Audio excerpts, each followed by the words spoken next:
sagaleen keenya dhagame yoo ta'e ni dhagamanaa jira. Egaa ka hanga danda'ameen qeerroon uummanni Oromoo xiqqaaf guddaan Haacaluu Hundeessaadhaa dhabnee jirra. Boonnee kana caalaa wanni goonamu hin jiru. Garaa hidhachuu qabna. Egaa Haacaaluun Hundeessaadhaa seenaa Oromoo keessatti sirna ta'ee darbee jira yaa Oromoo. Sirna ta'ee darbee jira Haacaluu Hundeessaadhaa. Kanaaf uummanni Oromoo gumaa ilma isaa baasuu qaba. Gumaa obboleessa keenya baasuu qaba. Gama baafnee illee taatu. Garuu ammoo wanni garaana nyaate wanni yeroo tokko arguu jiru Haacaaluun Hundeessaa ajjeefame malee akka ajjeefamuu fi itti karoorfamee jiru turtee jirti. Haacaaluun Hundeessaa haa ajjeefamuu jedhamee nafxanyaan magaalaa Finfinnee keessatti ijaaramte. Addis Ababee hojii yaa Oromoo waa hedduu arguu jirra. Waa hedduu osoo beeynu cal'ifnee tuffanneerra darbinee obboleessa keenya dhabnee tuffannee dhiifne warra Ermiyaas Laggasees kama Ameerikaa fa jiran waan isaan haasaa turan. Haacaaluu Hundeessaa erga interviyuu OMN irra godhe waa'ee dhimma siidaa milikiitii fi haala adeemsa qabsoo keessatti waa hedduudha. Torbaan guutuu waa'ee isaa kanarratti xiqqaa fi guddaan nafxanyoota haasawaa turan. Nu galaafataniiran. Oromoo nu galaafatan. Nu balleessan kana beekaa. Armaan booda namni isaan ajjeesan jiru.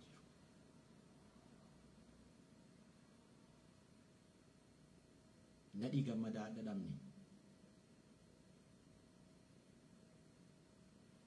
Eebbisa addunyaallee dhadhamne. Gootota Oromoodhaa ka qabsoo keessatti dhabne goonni nu dhalate goota qabna osoo jennu Haacaaluu Hundeessaa illee dhala. Kanaaf Oromoo siidaa Minilikii irratti intalatti takkatu jira. Magaalaa Finfinnee jiraatti waliif dabarsaa ishee godhaati. Asteer Badhaanee jedhamtu sun nafxanyaa haadhoo, nafxanyaa guddoo. Haacaaluun yeroo sirba isaa keessatti waa hedduu dabarsee jira. Waa hedduu dubbatee jira. Kaman waliin galuutu nu nyaatee jedhe. Fagoo dhufeeti miti ka Haacaaluu nyaate. Warruma nafxanyaa nu fakkaatee nu keessa galeetu obboleessa keenya nurraa nyaate. Kanaafuu mootummaa nafxanyaati, mootummaa Oromootii miti. Gubatee ifaajee hojjetee qeerroo of duubatti hiriirsee kiiloo 4 seensise malee Haacaaluu waan takka badiin qabu nafxanyaa biratti illee isaati. Egaa Gondar keessatti miti, Gojjam keessatti miti Haacaaluun magaalaa Finfinnee ka kantiibaan ishiidhaa Oromoo ta'e keessatti nyaatame jechuudha. Haaceen kiyya.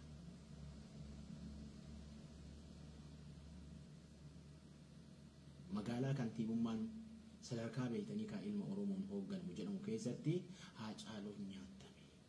Osoo bara wayyaaneedhaa du'ee Haacaaluun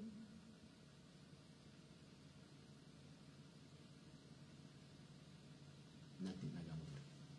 Kanaafuu amma odeeffannoon adda addaa gama toora sooshaal miidiyaatiin qabaatu jira. Erga Haacaaluun ajjeefamee mirkaneeffattee intalti Asteer Badhaanee jedhamtu siidaa Minilik fuutee laddaa irratti leenca kaayatte.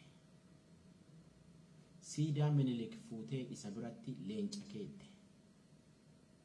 Warroonni pireesii Amaarotaa yookiin ammoo warroonni beeytanii sadarkaa Addis Ababee hojii qeerroo Addis Ababee yookiin wixaat Addis Ababee warri jedhamu warri adda Laggasaa Ermiyaas Laggaseetiin ijaaramu Addis Ababee'n waa hedduu barreessaa ture.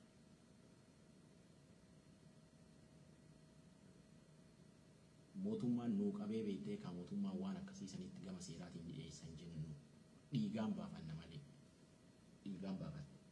Qeerroon haa galatoomtu biyya keessaa waan jechuu jirtutu jira. Yaada nu biyya alaat keessa teenyee jechuu jirru san dubbachuu jirti qeerroon. Haacaaluu Hundeesaa osoo hin awwaalamin siidaan buqqa'uu qabaadha. Haacaaluu reeffa isaa magaalaa Finfinnee keessaa baasanii ambo seensisaniiti ammallee dhiiga Oromoo lafa balleessuuf bardeeman jechuudha. Akkuma qeerroodha. Akkuma qeerroo 5,000, 6,000, 7,000 badhamnetti adda ilma tokkicha beektee ka Oromoo miiliyoona 60 beektee ka qabatee deemu jiru kana dhabamsiisanii magaalaa Finfinnee keessaa reeffa baasanii Ambootti galchuuf deeman jechuudha. Oromoo tana irratti illee of eeggannoon hojjedhu. Of eeggannoon dalagi. Ni beeynanu qaama isa ajjeese nafxanyaadha qaamni adda obboleessa keenya ilma keenya nurraa galaafate nafxanya. Peejota isaanii keessa deemnee takka takkaan argu jirra. As yaasuu ni dandeenya ragaaf. Warra peejii maqaa Amaaraatiin qaban warroota nafxanyaa ta'an magaalaa Finfinnee keessatti ijaaraman akkuma warra Saatanaa jedhamanii armadura magaalaa Dirreedhaawaa keessatti ijoollee teenya guyyaa adiin lafaaf akaawaa turte kan mootummaan osoo argu dhiisu. Addis Ababeenis akkasitti ijaaramtee ilma keenya kana nurraa galaafatte jechuudha. Gondar keessatti miti magaalaa Oromiyaa handhuura magaalaa Finfinnee sanuu kantiibaanuu ka Oromoo ta'e jechuudha. Sagaleen kee yoo hin dhagamite hin dhagaminaa jedha. Hin dhagaminaa jedhaati sheer godhaa waliif gahaa. Kanaaf isteeppiin amma ilmaan Oromoodhaa kan addunyaa keessa jiraatan hundinuu wanni godhuu qabdan wal dhaggeeffachuudha. Ajjeechaan Haacaaluudhaa tokko nu godhuudha danda'u qabu. Ajjeechaan Haacaaluurra raawwate Oromoo guutuu tokko godhuu qaba. Tokko godhuu qaba. Kanaaf ajjeechaa isaa kana keessatti mootummaan akka harka keessaa qabu nama beektanii kaa beekamaa qaroo sabaa ta'e osoo eegumsa hin gooneef magaalaa keessa ka socho'u. Kashlabbee magaalaa keessatti beektanii kaa bakka bultu hin qabne nurraa galaafatanii jechuudha. Haacaaluun Oromoof ija ture. Ijatu bade Oromoo, ijannu buruqe Oromoo. Hin boonnu, garaa hidhadhu. Garaa hidhadhu. Mudhii hidhadhu. Kanaaf tana yoo darbite ammoo Oromoon hedduun ajjeefamuuf taate. Haacaaluu tan reeyoo kunni jechuudha. Haacaaluun nama tokko akka tokkotti ilaalamuu miti. Haacaaluun akka nama dhuunfaatiitti nama fudhatu miti. Kan akkas jedhee seenaa Haacaaluu keessa bayaan adhasiin himuufi miti. Garuu ammoo isteeppiin nuti godhuu qabnu hoo maaliidha waan jedhu raayin kan dubbachuu barbaade.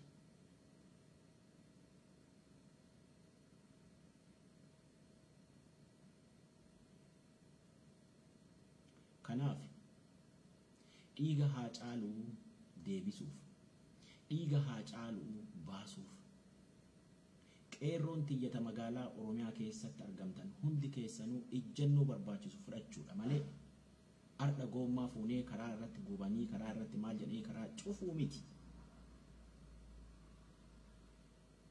Sanii miti amma qabsoo sadarkaa sanii bira kunnee jirra. Amma qabsoo ijjannoo fudhachuuti kan irraa barbaachisu qeerroo irraa barbaachisu jechuudha. Qeerroon amma ga'e argine hin jirru akkuma deemu jirra malee Oromiyaa keessa biyya sin qabu biyya teenya keessatti ajjeefamne. Kanaaf sochii amma godhamaaru keessatti goommaa qofaa karabbaafnee gubuun ga'aa miti. Dhiigaan deebisuudha. Dhiigaan deebisuudha. Qeerroo Oromoo. Nafxanyaan handhuura godhattee Oromiyaa keessatti qabeenya godhattee qabeenya saniin ilma hayyuu Oromoon qabdu. Ilma beekaa Oromoon qabdu. Ilma beeytanii kaa ija sabaa ta'ee saba qabatee deemuun kana galaafachiisu jirti jechuudha. Fagoo hin dhaqinaa. Fagoo hin dhaqinaa. Ardha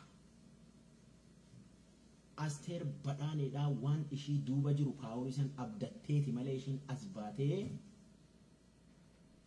erga Haacaaluun ajjeefame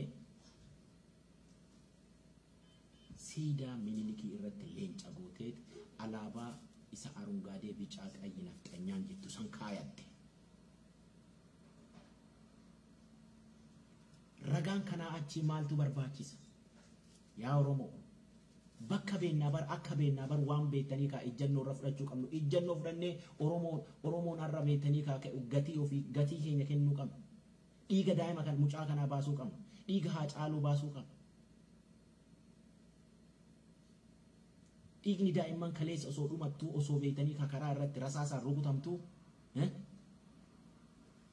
obboleewwan tiyyatu karaa irra wareegame daa'immantu beektanii kan rasaasaan rukutamee ajjeefame jedhee Haacaaluun osoo kaleessa isaaniif booyuu har'a Haacaaluu dhabnee jechuudha.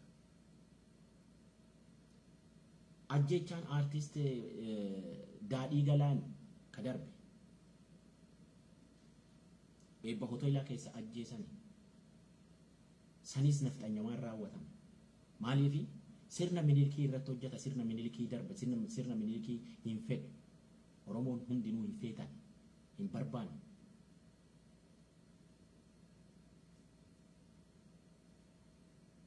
Kanaaf Daadhii Galaan san ka akkasitti beektanii ka gama barreeffamaatii fi gama sagaleetiin uummata Oromoo keessatti qabsoo hadhaawaa godhaa as gahe san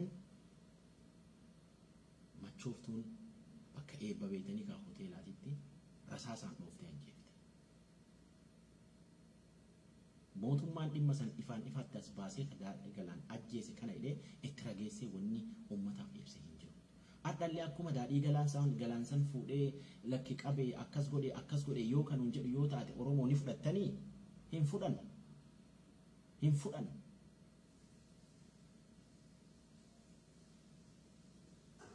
Kanaaf adda ka du'e Haacaaluu miti Oromoo du'e ka jechuun jiru. Oromoo ni duuneerra bakkuma jirtanitti. Tana quba qabaadhaa bakkuma jirtanitti nu duunee jirra ajjeefamnee jirra akkanumaan deemuu jirra malee.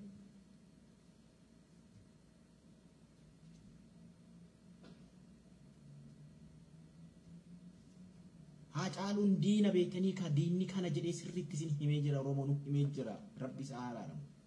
Nutti himee jira. Nafxanyaan yoomillee Oromoof diina jedhee jira. Jala murii sararee nutti hime. Kanaa achi maal goona? Borus finnee maqaa investimentiitiin gola keessa seensifannee ofirra moosisuudha. Akkamitti siidaa Minilikiitiif akkamitti Minilika hattuudha. Harreen yaabbatee dhufee farda Oromoo hate jedhee akkamitti dubbata. Haacaaluun akkamitti qabeenya godhatee abbaa qabeenyaa ta'ee hojjeta jedhanii Haacaaluu galaafatan. Sinitti maan jirru Oromoo kaleessa illee dubbachuu jirra nuti. Ni beeyna.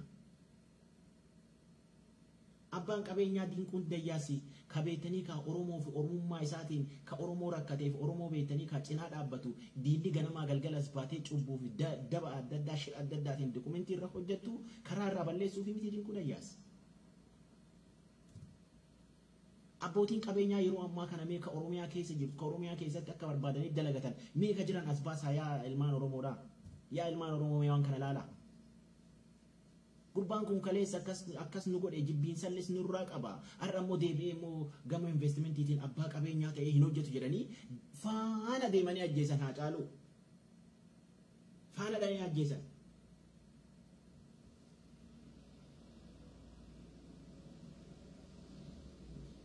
Kanaaf ka isa ajjeese kana jedhanii osoo qabanii nullee dhiyeessanii nuun barbaannu fudhannu Oromoo. Barbadeessu bakkuma jirutti. Barbadeessu. Ajjeesu dhiigaan deebisuudha. Gumaa eebbisaa addunyaa ni deebisna jennee bara hundaa osoo sirbinuu as geenye. Inumatti sirbin. Armaan booda ni ga'a. Gumaan eebbisaa addunyaa osoo hin baane as geette. Warri kaleessa eebbisaa addunyaa ajjeese harka isaa beektanii kaa dhiiga harkaan beektanii dhiqatee adda qulqulloof godhee as dhufe. Namootuma kaleessa beektanii kaa sirna san keessatti eebbisaa addunyaa galaafateetu ardhallee Haacaaluu fi Daadhii Galaan galaafatee jechuudha. Ammalleen sirni yoo dhibbatti hin buqqaane biyya san keessaa Oromoon har'as boruus akkuma ajjeefamnee jiraanna miti. Kana hidhamuun nama tokko yookiin hidhamuun nama 10 hidhamuun nama 20 dhimma ajjechaa Haacaaluu irratti nuuf gatiin qabu. Sirni sun buqqa'uu qabaadha. Buqqa'uu qaba guutumaan guututti. Sirni sun guutumaan guututti Itoophiyummaan jettu guutumaan guututti jiddee Itoophiyummaan jettu guutumaan guutu baddee Oromoon akka Oromootitti of hoggantee Oromummaan jiraachuu biyya ishee irratti.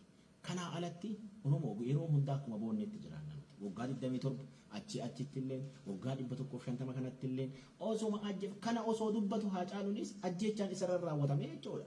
Asii kana beekuu qabna sirriitti. Kana beekuu qabna yaa ilmaan Oromoodhaa. Kanaaf amma wanni barbaachisu guutumaan guututti akka idil addunyaatitti dhimma Haacaaluu qabannee gama itti iyyachuu qabnutti ni iyyaan akka nulleen gama warra Oromoo biyya alaa jirrutti. Waan danda'amu hundaa godhuuf nuti qophiidha. Hojjechuu jirrallee. Qeerroon biyya keessaa ummanni Oromoo ka biyya keessa jirudha ka paaworii qabu. Ka waan san beektanii guutumaan guutuu barbadeessuu danda'u. Anadha osoo biyya jiraadhaan Haacaaluutti haa dabalamuun.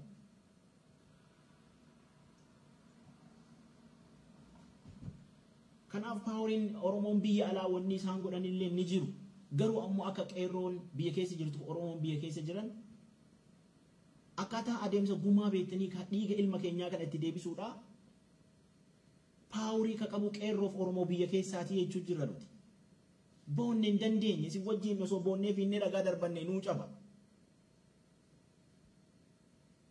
Arda osoo si wajjin fiigee akka kaleessaa osoo biyya keessa jiraadhee si wajjin fiigee wal dhagaan darbadhee osoo waan beektanii ka godhamuu qabu osoo si wajjin godhe qeerroo yaa ilmaan Oromoo ana gammachiisa. Garuu ammoo ana biyya keessa hin jirru nuti. Kanaaf gamatti barbaachisu waan danda'amu akka ilmaan Oromootitti lubbuu dhabnee jirra buqqeen nu cabe gurmuutuu nu cabe waan ta'eef dhimma Haacaaluudhaa gama barbaachisutti ittiin deemu. Qeerrooniif ummanni Oromoo ka biyya keessa jirtu humna qabda farda kan kee yaabbadhu kai si akeekee jira adeemsa qabsoodhaa Haacaaluun sitti mee jira. Farda kee kai qabadhu kai seen bakka seentee beektanii barbadeessuu qabdan seenaa barbadeessaa. Eboo kee qaradhu mancaa kee fudhadhuutii ka'ii ni dandeettaa Oromoon sandaafaadhaa Oromoon sulultaa farda kee fuudhii kai siiriyoodha Finfinneen. Biyyeen ana haa nyaattu leenci kiyyadha Haacaaluun kaleessaa situu arakkiiloof osoo situu aan osoo jedhu arakkiiloof isaan aansee nafxanyaa adda ofii biyyettaan.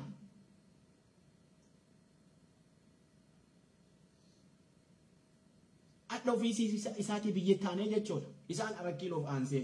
Kanaaf yaa ilmaan Oromoo guutuu Oromiyaatitti magaalaa adda addaa keessa ka jiraattan qabsoon isin gootan humna qabsoon isin gootan jijjiirama fidaa akkuma kaleessa walirraa beennutti. Ilmi keenya Haacaaluun akkaataa adeemsa qabsoodhaan akeekee jira ka maccaan qabdu maccaan ka waan qabdu ka'iitii bay. Ka'ii bay hin boo'in boo'uun ni gaanu. Inuu boonna nugaa boo'ichi nuu immaan nuti buufna akkanatti Haacaaluu nuuf hin deebisu. Boonni hagammaa kunoo nuu hin deebisu guyyaa irraa kunootti jirra. Oromoo bakka ni beenna eenyu akka ta'e ni beenna Oromoo naftanyaa kaleessa nu ajjeesu jiran. Naftanyaan nu hidhattee kan eessa beektanii kan nurratti ijaaramtee magaalaa Finfinnee keessa Dirreedawaa keessa waan godhaa jirtu ni beekna. Asii warroota aartifistoota beektanii kan magaalaa tana keessa jirtu magaalaa Ameerikaa tana keessa. የአዲስ አበባ ወጣቶች ወራ ፊንፊኔ ጀለሜ ከፊንፊኔ ከሰ ፊጉቱ አርዳ ዳይማ ከሙጫ ከነኑራ ገላፈት ሃጫሉ ኑራ ገላፈት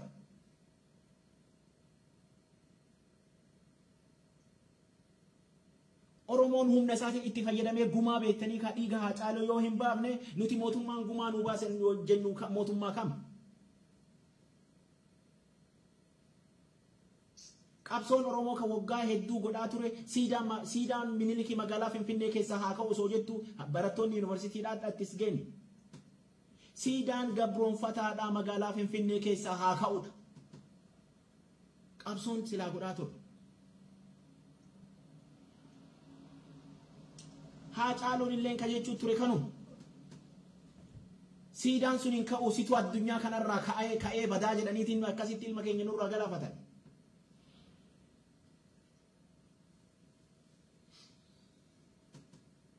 Siidaan sun hin ka'uudha. Haya jijjiiramni qabsoodhaa kan inni ilmaan Oromoo fidee kiiloo san seensisee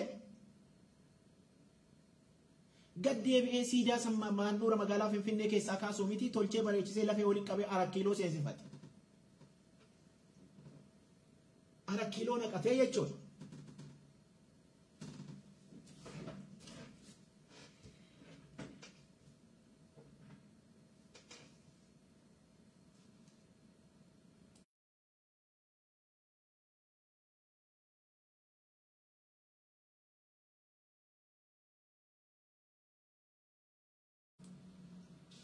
Kanaaf Oromoo humna qabna, baay'ina qabna.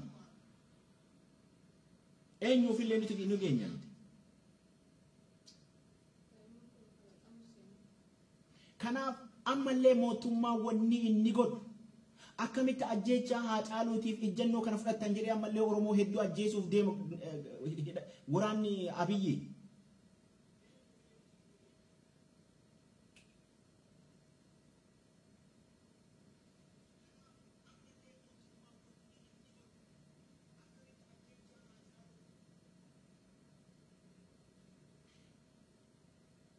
Sababii kanaaf Haacaaluun qabsoo Oromoo keessatti sirna ta'ee darbeera wanni jechuu jirruuf.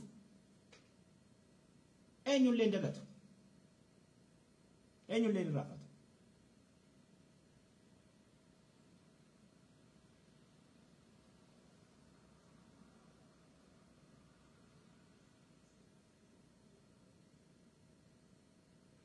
Eegaa ka ilmaan Oromoo. Hanga danda'ameen yeroo itti kennu osoo hin taane akkuma guyyaadhaa golgeennee ijjannoo qabna. Yaada beeytanii ka bu'uura ta'e irratti waliigallee adda galletti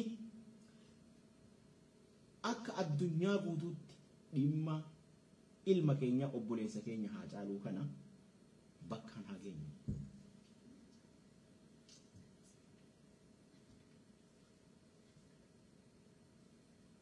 Namni guyyaa dhalatee du'a. Sirni nafxanyaadhaa kaleessas nifxiidha ni beekna. Sirni nafxanyaadhaa kaleessa wanni nafxanyaadhaa jennuun nafxanyaan ganamaa galgala nifxiidha waan taateef obboleessa keenya nurraa galaafatti. Maali masaraa kiiloo 4 erga seene waa hedduun dubbifne muummichi ministeeraa. Jaldeessii waa hedduun dubbanne. መግደል ማሸነፍ ነው የማሸነፍ ምልክት ነው ጀ ከነ ነፍጠኛ እንደገቲ ፊ ኢኑ ነፍጠኛዳ ሽሪ ጠጣሜ ጎኒ ሁንዲኑ ቤተኒ ከኦሮሞን ኢት ኡገም አጋሚን ቤተኒ ከአዳ ኢሰረቲ ደለገሜ ወሩ ተሰደርካ ቡልቺንሳ ኢረ ጅረንቱ ኦሮሞ ቱፈቴ ገዲቡሴ ያራ ሌንጫ ከነፈካቱ ኢጃ ኦሮሞ nu galaafachiisanii jechuudha. Kanaaf ani amma gama sadarkaa beektee ka isii xiqqoo beektee nafxanyaa jedhantan inni osoo jedhu wareegame ni beekna san dhiisaa. Garuu ammoo Oromoon namni inni qabachuu danda'u yookiin ammoo namni nuti qabuu dandeenyu hayyootiin teenya hedduun waa hedduu irraa dubbachuu jirti. Anirra deebi'ee dubbachuun kiyyas hedduun barbaachisaallee miti. Garuu ammoo akka ilma Oromoo tokkotti na dhagayama. Akka nama miidiyaa geggeessu tokkotti na dhagayama. Na dhagayamuun sun ammoo akkan awwaansaan irraa dubbadhu akkan tuquna godhaa jechuudha dabalataan. Malee dhimma Haacaaluu irraa ka dubbatu 60 miiliyoona.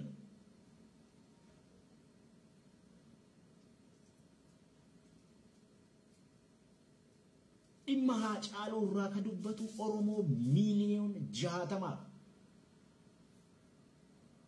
Kana hundatu isaa quuqama. Kara deemtuun barbaasootii fi wannaa surree osoo hin jijjiirin kaleessa Oromiyaa seentee nama akkanaa kana nurraa nyaattee Oromoo dammaqan mallee دمك قابي كران دبرسين eenyu siituu namanin erga Haacaluu Hundeessaa erga ajjeefame erga wareegame alaabaa isa Minilikiitii fi suuraa Minilik fuutee leenca fuuldura kaa'atte akkasii profaayilaa irra kaa'atte barreessitee Asteer Badhaanee ishii duuba eenyu jira ishee eenyutu duuba jira hin beeknu nuti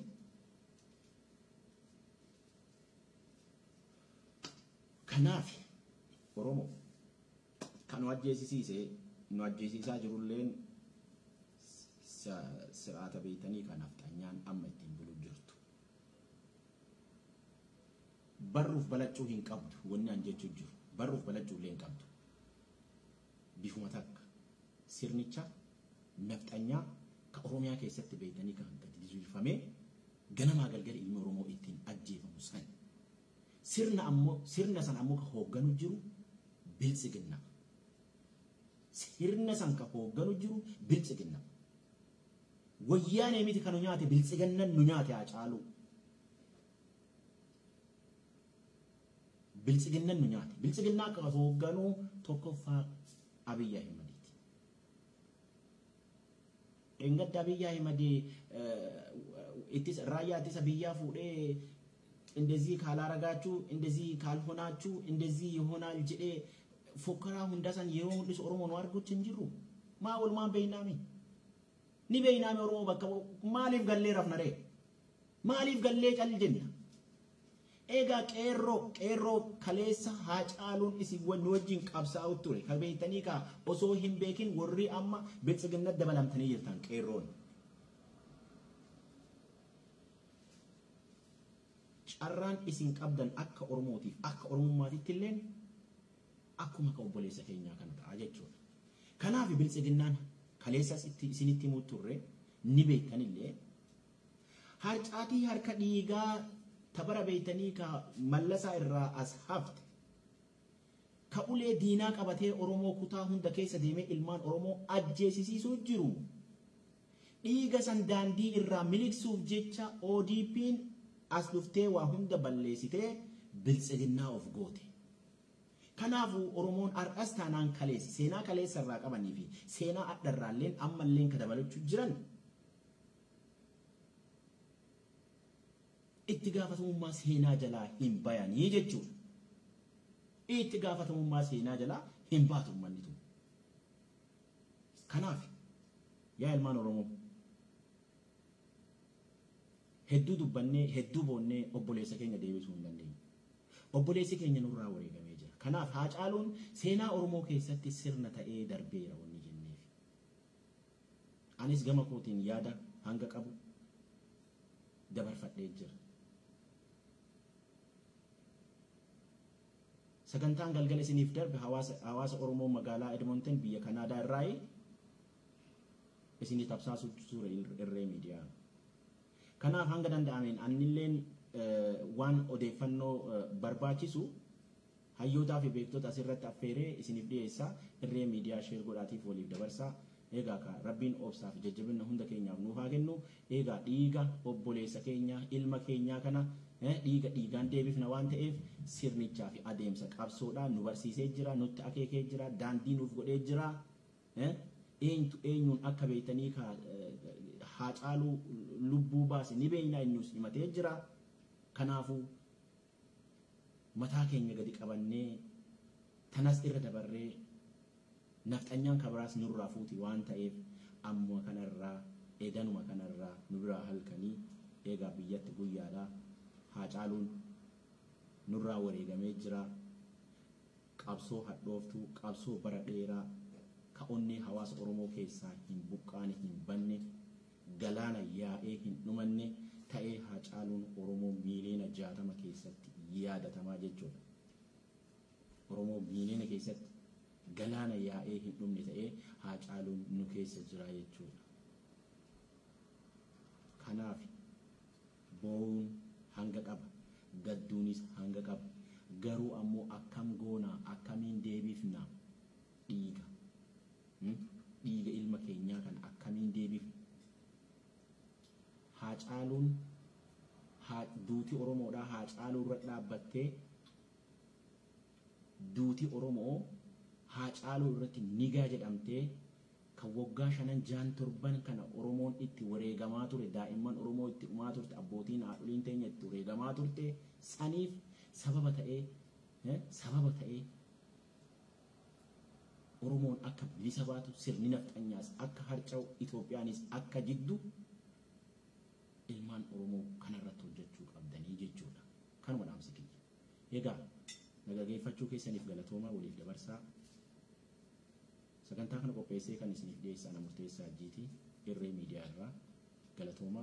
Sagantaa birootiin walitti dachaana.